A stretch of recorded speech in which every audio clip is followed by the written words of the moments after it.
Nenchiwe. Owaye gwadduka natukona olagawa. Anti ngenda ku Karisi. No gamba Karisi. Fire. Ate yeriweeyo.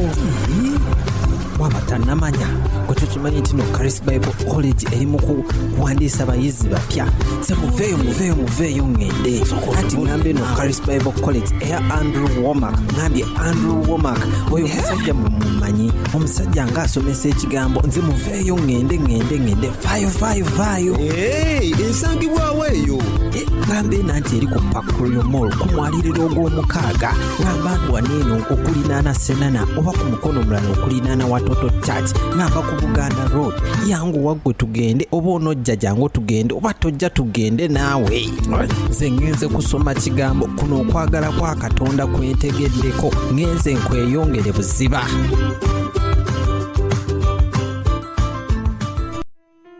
Welcome to Gospel Truth with Andrew Wommack, a teaching ministry that focuses on God's unconditional love and grace. Everything I hear him saying is truth. I know it. The truth in his word literally comes from the Bible. The more you watch it, the more you realize it is the truth. And now, here's Andrew.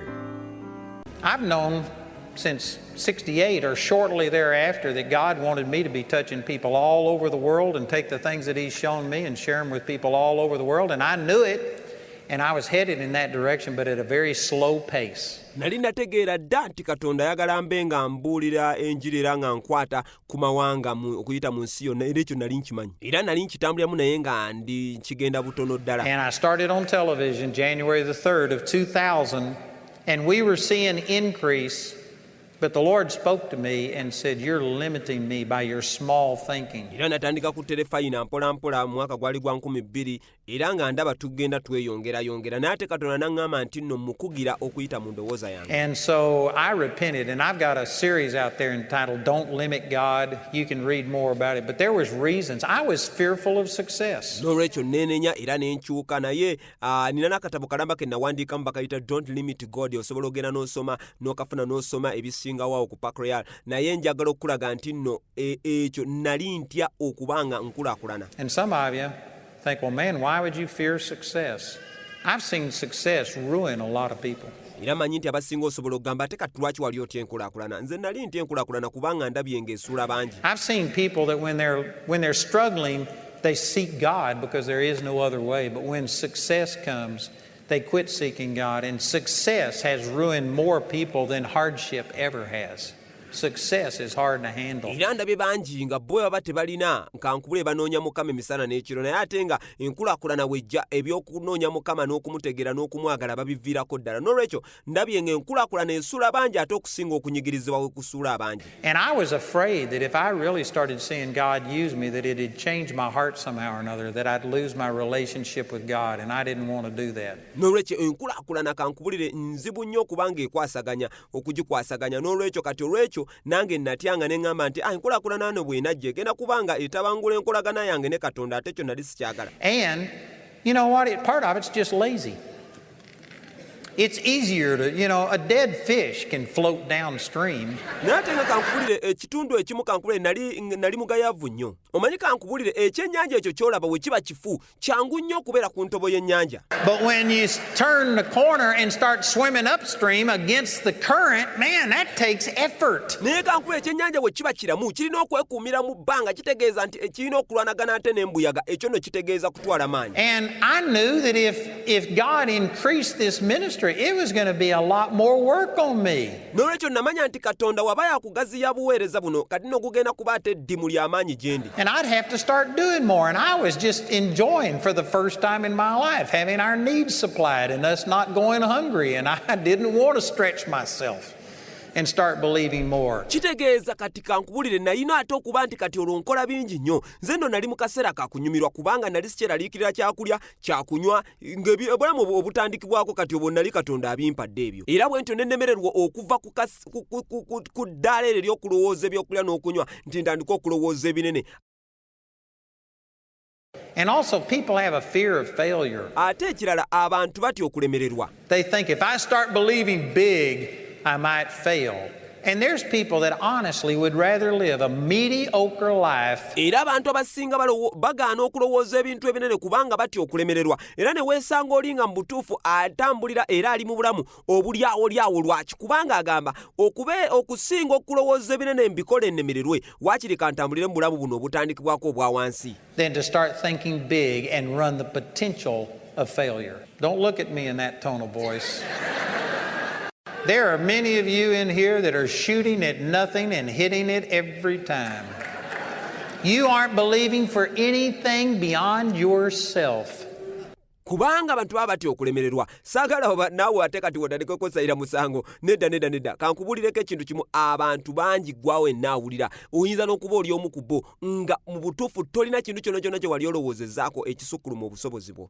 You are just doing what you are confident that you can accomplish in your own ability, and I can guarantee you if all you are doing is what you feel qualified to do in yourself, you have missed God. I can guarantee it. Nga kankubulire toyina kintu kyonna kyokkiriza oba kyolowooza nga kisukkuluma ekyo gwe kyowulira kintu kyosobola era oyagala kukola bukozi byolowooza nti byosobola era byosobola okukola okuyita mu busobozi bwo kankubulire wobanga gwe okola byokka byosobolera mu busobozi bwo kati gwe wasubwa dda amaanyi ga Katonda okulaba nga kola mu bulamu bwo. God is going to call every person in here to do something that is bigger than you, something that's bigger than yourself, so that you will trust in Him. Kubanga kankubulire Katonda akuyita okukola ekyo ekikusinga obunene ekikusinga kyotasobolerako ddala olwo osobole okubanga gwe omukkiriza. We serve a big God, and God is looking for people that will release Him, and He loves. It says in era kati Katonda ye oyo ye muntu gwalindirira anoonya omuntu agenda omwesigamako omuntu amukkiriza. 2 Chronicles, or maybe it's 1 Chronicles 16:9, the eyes of the Lord run to and fro throughout the entire earth, seeking to show Himself strong in behalf of those who are perfect in His sight. Olaba nti nno mu by'emirembe ekyokubiri 16:9 wagambira nti kubanga amaaso ga Mukama galaba okubuna ensi yonna okweraga nga bw'ali ow'amaanyi okukuuma abo abamwesigira ddala. Did you know that the eyes of the Lord are in this auditorium tonight? And God is looking and saying, is there somebody who will receive what Andrew is saying and go beyond themselves and take the limits off and go to believing for something big? Okimanyi nti nno amaaso ga Katonda gali kuggwe awo wooli awulira essaawa eno era amaaso ge gali kuggwe awulira agamba kale singa ono bannanga asobola okutwala ebintu omusajja oyo byayogera n'abikola era nze n'asobola okunzijjako ebyo ebibadde bimulemesezza okulaba amaanyi gange nga gakola mu bulamu bwe kale singa asobola. God will pass over everybody in Florida to find one person in here that would say, man, God, don't look any further. Here I am. Kankubulire Katonda agenda kusukkulumya amaaso ge agayise kwabo bonna abali eyo mu Amerika simanya wazi Southern Sudan ajjaawo gwawo wooli abenga akola okuyita mu gwe singa omala n'ogamba nti Mukama yenzuuno. But the average person is just playing it safe. Naye abasinga munnange bo bakitwalira butwalizaawo. Just working, hoping that you'll have enough for retirement so you can just go out and fish, play golf, do nothing the rest of your life. Olaba nti abantu abasinga tebalina kirala kye balowooza wabula buli omu alowooza kimukankole munnange nsobole okulabanga nfuna obulamu bwange obw'omu maaso nzimbeyo akayumba nguleyo kapoloti munnange nnundeyo ku bubizzi teekawo obute bwange busatu obuyumba bw'abapangisa ebyo bwe batyo balowooza. Man, that's not living. God's not against retirement, but man, you don't ever retire from ministering to people.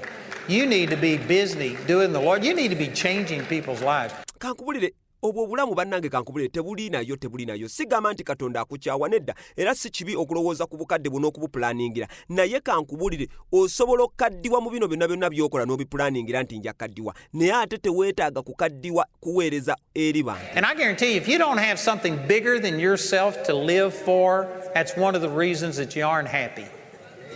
If you're all wrapped up in yourself, you make a very small package. Era gwe weesanga kankubulire nti nno gwe okola bukozi ebyo gwe ebibyo nkola kyange nzimba nnyumba zange nkola omulimu gwandabirira abaana bange bazzukulu bange gwe wasubwa dda era otambulira mu bintu bitono nnyo. If you're just living by your own steam and power, it's no good. You know, there's adrenaline flows when you're out there in the supernatural, out on the limb like, God, if you don't come through, I'm dead. kankubulire bw'oba otambulira mu maanyi go na busobozi buha obwo obulamu buzibu ddala ate kankule bwakutuuyana kubanga buli kaseera oba mu bino bannange mukama w'otanviirayo kuzina eza landiroodi leero nfudde bannange. That's a fun way to live. It's an addictive way to live.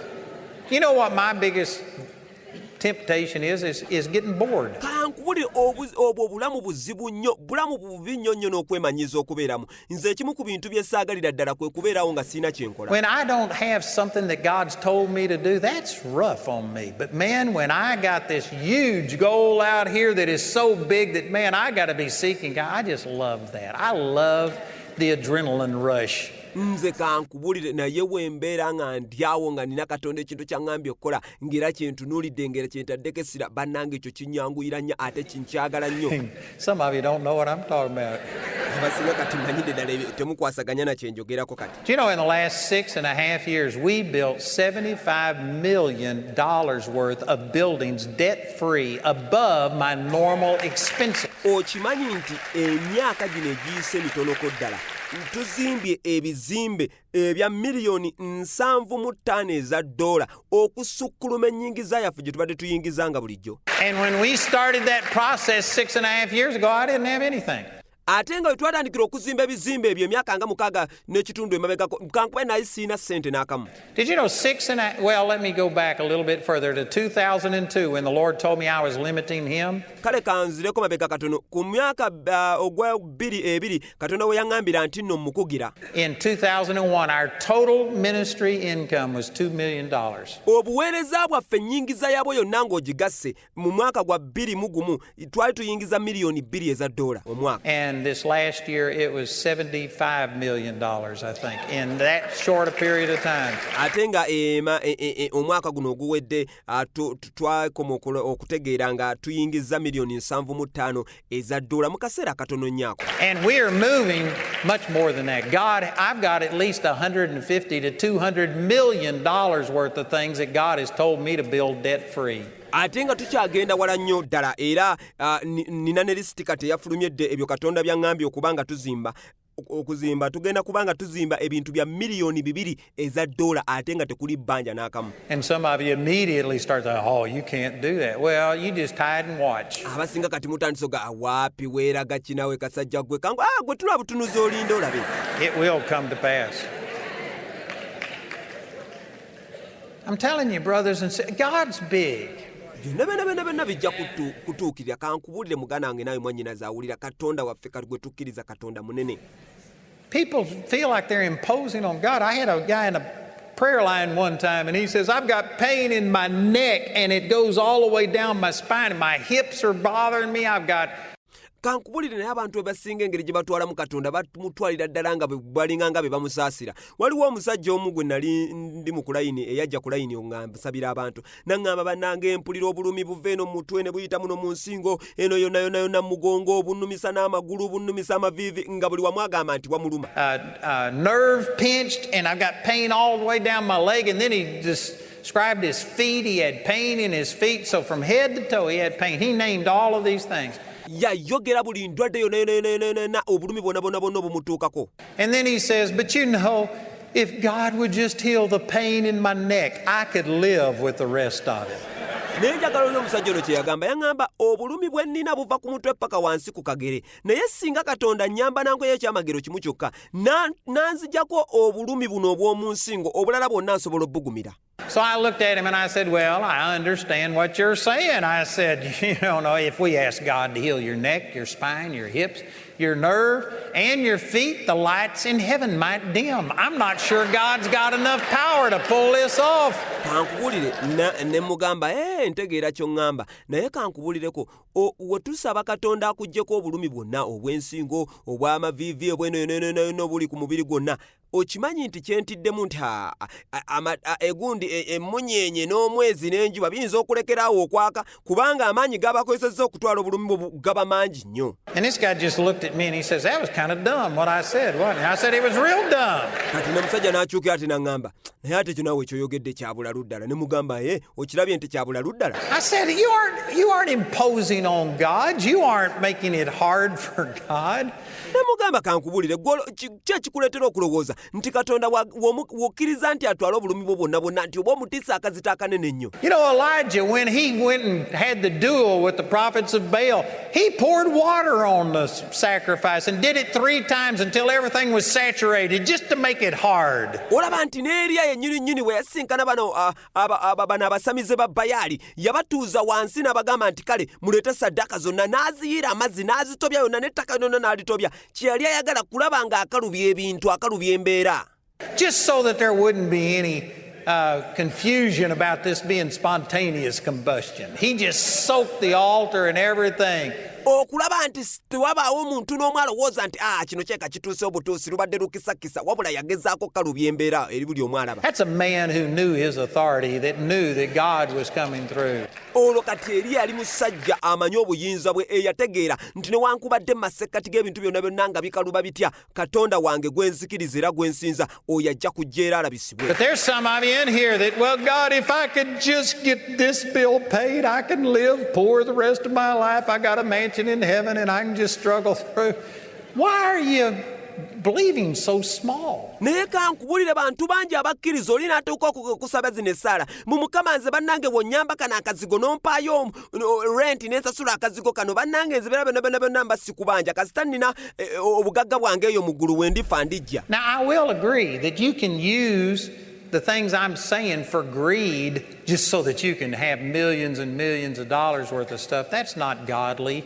Era kale mmanyi nti waliwo ate kati kumu abatandise okulowooza nti ogenda kukozesa bino ate byenjogera otandika okulaga omululu gw'ombu simanya ofune obugagga obweyagaliza mbu simanya ogaggawale okule kuba bakugaye munnange obuyinza bubwe okufuna ebinene oyo taba Katonda.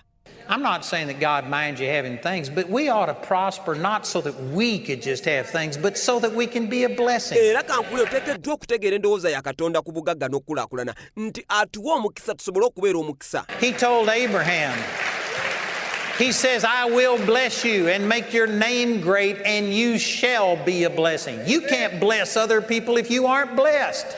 Yagamba Ibulayimu nti ngenda kuwa omukisa ngenda kufuula ow'amaanyi ngenda erinnya lyo ligenda kubeera lya ttutumu wonna tosobola kubeera mukisa eri abalala nga gwe kennyini toli mukisa. I'm not talking about believing for a great amount of money so you can live in a $10 million home and do all of this stuff. I mean, God's not against anything like that, but it's not about you getting stuff. It's about you being empowered so that you can be a blessing. Abange soogera kuba nti nno gwe okkiriza Katonda ofune obugagga bungi nnyo obeere mugana amayumba amanene nnyo ga bwaguuga bisibiki n'ebiringa ebyo. You know, we give away hundreds and hundreds of thousands of dollars every month, plus we give away free tapes and teachings and on and on. I couldn't do that if I wasn't blessed. Kuba kati kankubulire nkuwa ekyokulabirako ng'ekyobuweereza bwaffe bwa Wommack Ministry tuwaayo kankubulire ebintu bingi nnyo ne tubiwa abantu ne tubawa obutambi ne tubawa obutabo ne tubawa ebintu bingi nnyo naye nga bino byonna kankubulire tubibawa lwaki kubanga mpeereddwa omukisa sisobola kuwa kye sirina. The reason I believe for prosperity is not so I can drive a fancier car or live in a bigger house. It's so that I can be a bigger blessing. Era nze sikkiriza Katonda olw'obugagga buno bwonna nti olw'okuba nti kati nzimbe ennyumba ennene nnyo amamotoka nvuge manene nnyo mu konvoyi n'ebiringa ebyo nedda wabula nzikiriza Katonda olw'obugagga obunene nsobole ate okuba nga mbeera omukisa mu mawanga amanene n'abantu bangi. Your motive has to be right. But I'm telling you, God is not limited until we limit him. N'olwekyo oteekeddwa okuba nga ekiruubirirwa kyo oba ekigendwa kyo kirungi ddala naye kye njagala okugamba nti Katonda tewali na kimu kimukugira Katonda tewali kimukugira okutuusa nga ffe kennyini tumukugidde. My personal testimony is that when God spoke that to me, that was on January the 31st. On February the 11th, I called my staff together. I had 24 employees. Era nze kati kye nzijukira obujulizi bwange nti Katonda bwe yayogera nange ekigambo kino yali 3 January nalina abakozi 24 era nayita abakozi bange bonna. At that time, February the 11th, 2002.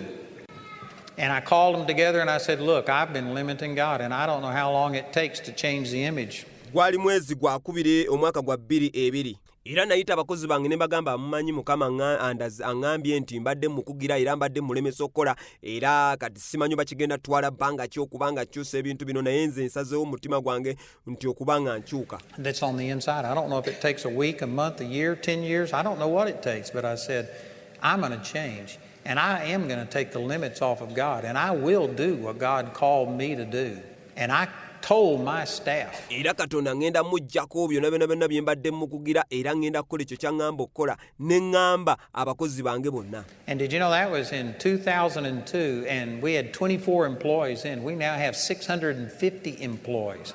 We have 16 offices around the world. Ogwo nno gwali mwaka gwa 2022 era nayina abakozi 24 naye olwaliro wenjogerera nga tuyina abakozi abasukka mu 605. We have 70 Bible schools. We are seeing people's lives change by the millions. And I'm not saying that to pat me on the back. I'm saying that, man, I was limiting God by my small thinking. Era katuyina ne offices ezisukka 16 tuyina Bible school okwetolola ensi yonna ezisukka mu 7. Ale n'olwekyo bino sibikugamba nti nno mpaane naye kyenkulaga nti nno nali nkugira Katonda. And did you know that when the Lord spoke that to me, it took me 2 months to pray about it and come up with a letter to write to my partners and to let them know about what God had spoken to me. Era okuyita mu ndowooza zange bwento bwe nali mukugira naye okimanyi nti nno Katonda bwayogera nange kino kyantwalira emyezi 2 nga sinnawandiika bbaluwa okugenda era bonna bonna abayimirira n'obuweereza buno okubabuulira ekyo Katonda kyabadde ayogera nange. It took me 2 months to come up with a letter, write it, had it approved, and then have it produced and then ship it out bulk to our partners. Era kankubulire kyantwalira emyezi 2 nga sinnakola bbaluwa eyo nga sinnagiwa staafu yange bagiyise bagambe nti kituufu etuukiridde egende etuuke mu bantu bonna bonna abayimira n'obuweereza buno okulaba nga bategeera ekyo kye nali mbagamba. So for 2 months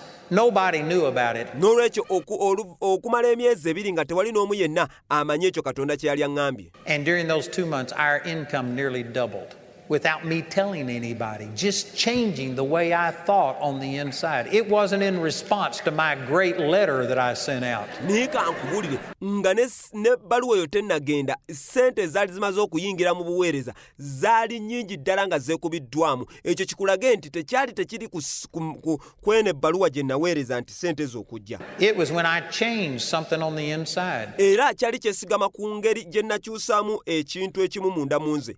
We had tried to go on Daystar television network for 2 years, and I had been on television with Marcus and Joni Lamb at least 4 or 5 times, and they loved me, and we had a great relationship. Era kati kankubulire twali tumaze emyaka ng'ebiri nga tulwanagana ogenda ku mukutu gwa Daystar telefayina mu Amerika eno naye ng'ate mwattu nali mbaddeko n'abantu abakwasaganya telefayina eno ku programu ez'enjawulo ate baali banjagalira ddala nga mikwano gyange. And yet every time I asked them about going on television, they wouldn't let me. Nebwe ate buli mulundi gwe nabagamba bannange njagala kujja ku Daystar yammwe eyo nga tebanzikiriza. They had a rate card and they would quote me a price that was higher than the price that they gave everybody else. It's like they didn't want me on. Nebwe bagezaako nga buli wengezaako kale nga bagamba nga bwe bampa ebisale bye nnina osasula nga bampa ebisale biri waggulu okusinga abalala bonna bye babawa. And I couldn't figure out why I couldn't get on there. You know what it was? It's because I was thinking small. I was letting Satan hinder me.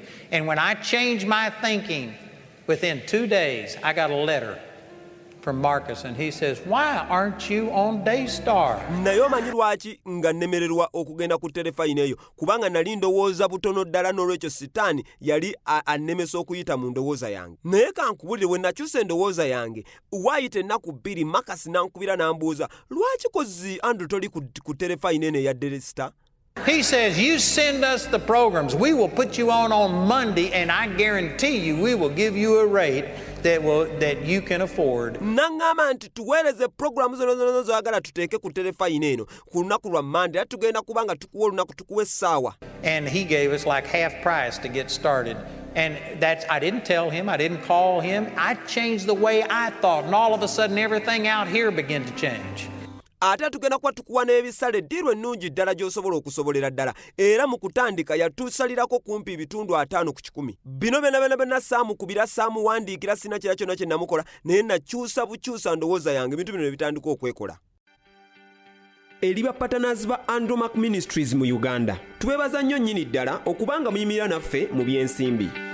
ne mutusobozesa okubuulira enjiri eno ey'amazima mu nsi yonna. Ekyamazima ku lwammwe, enjiri eno ey'amazima etuuka eri omubiri gwa Kristo gwonna. Twogera omukisa eri obulamu bwammwe, eri amaka gammwe n'enkulaakulana ey'omuggundu. Webale kuwuliza pulogulaamu yaffe eya Gospel Truth ne Andrew Wommack. Nzikiriza nti oweereddwa omukisa. Bw'obanga olina obujulizi obanga olina okwebuuza kwonna, sinakindi nga weetaaga omuntu yenna okusaba naawe ku nsonga yonna. Tukubire ku ssimu eno wammanga 0200 330 000. Ngambye 0200 330 000. Oba tukyalire ku maka gaffe agasangibwa ku Park Royal Mall omayiro gwa 6 ku Buganda Road, ekizimbe ekiri okulinaana Watoto Church oba Senana Supermarket. Oweereddwa nnyo omukisa. Obadde okimanyi watondebwa n'ekigendererwa mu kifaananyi kya Katonda? Jangu ozuule ogoberere era otuukirize ekigendererwa kyo eky'obwakatonda n'okuyitibwako wano ku Charis Bible College Uganda. Tukuyamba okumanya Katonda, ekisaaki n'omukwano gwe gutaliiko kkomo, nga tukuzimba okufuuka oyo omuntu akyusa amawanga. Weewandiise leero ku Charis Bible College Uganda ng'oyita ku www.charisuganda.net oba tukyalireko ku mwaliro gw'omukaaga ku kizimbe kya Park Royal Mall ku Buganda Road e Kampala. Okufuna ebisingawo tukubire ku nnamba y'essimu eno 0200 oba sindika email ku charis.uga@awmcharis.com. Charis Bible College, transforming lives, training leaders, changing the world. Weebuuza w'osobola okusanga ebitabo bya Andrew Wommack byonna n'amasomo ge gonna, nkwanjulira ettundiro lya Andrew Wommack ery'ebitabo erisangibwa wano ku luguudo lwa Buganda Road ku kizimbe kya Park Royal mu maaso ga Watoto Church oba Senana Supermarket omwayiro gw'omukaaga. Ekifo kirungi ddala. Tukyalireko okuva ku Monday paka ku lunaku olw'omukaaga, okuva ku ssaawa 3 ez'okumakya paka ssaawa 10 ez'akawungeezi. Tojja kusigala kyekimu. Gwe wenna ng'oyimirira n'obuweereza buno mu by'ensimbi oba ng'oyagala okutandika okuyimirira n'obuweereza buno era mu by'ensimbi, tukwanjulira enkola eno empya eyitibwa eya FlexPay, ng'era enkola eno ekola bweti: nyiga *291# ku MTN oba ku Airtel, olondeko namba 2 eya Pay Merchant, teekamu ennamba eno wammanga 600095, teekamu omuwendo gwa ssente z'oweereza, teekamu ensonga nti partnership n'amannya go gombi. Kakasa nti osindika ssente ku AWM Partnerships. Awo oluvannyuma oteekemu pin code ya mobile money yo. Oweereddwa nnyo omukisa. Olina nnyonta ogendebuzibwa mu kigambo kya Katonda? Totunula walala omukisa guguno okusomesebwa mu kigambo kya Katonda wonna wonna w'oli. Omukisa guguno okusomesebwa abasomesa abakugu mu kigambo kya Katonda nga bakulembeddwa Andrew Wommack yennyini. Osobola okwewandiisa ku program ekusobozesa okusomera wonna w'oli ne ku budde bwonna. Weegatte ku Charis Bible College leero, tojja kwejjusa.